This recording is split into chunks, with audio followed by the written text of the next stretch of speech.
அன்பே உருவான ஆண்டவரே, தாயினும் சிறந்த உம் அன்பை கண்டு ஆனந்தமடைகிறோம். சொல்லத் தெரியா உணர்வுகளால் நிறைந்தவர்களாக கண்ணீர் சொரிந்து உமக்கு நன்றி பாராட்டுகின்றோம். அன்பினால் இந்த உலகினை உருவாக்கி இறை அன்பு பிறர் அன்பு என்கின்ற 2 கட்டளைகளுக்குள் ஒட்டுமொத்த விவிலியத்தையும் சுருக்கி இதையே உங்கள் வாழ்வின் அடிப்படை விதியாக கொண்டு நாளும் அன்பை கொண்டாடுங்கள், மேலும் என் அன்பில் நிலைத்திருங்கள் என அழைக்கின்றவரே நன்றி ஐயா. அன்புள்ள ஆண்டவரே, அன்பினால் உருவாக்கப்பட்ட இந்த உலகத்தில் இன்று அன்பு மட்டும் அனாதையாக நிற்கிறது. புனித அசிசியார் சொல்லுவது போல அன்பு செய்யப்படாமல் தவிக்கின்றது. ஒரே இறை சாயலை சுமக்கின்ற நாங்கள் போட்டி, பொறாமை, இருமாப்பு, வன்மம் நிறைந்த சிந்தனைகளால் பிறரை தாங்குகிற சமூகமாக இல்லாமல் ஒருவர் மற்றவரை தாக்குகிற சமூகமாக வளர்ந்து நிற்கிறோம். அன்பு என்னும் நூலினை அறுத்தெறிந்து தனித்தீவுகளாக மாறி கிடக்கிறோம். அன்பின் வடிவே,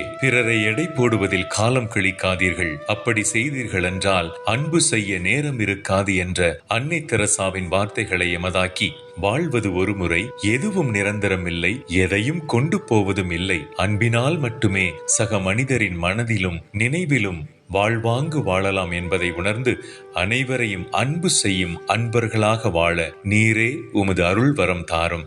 அன்பு தந்தையே, ஆமேன்.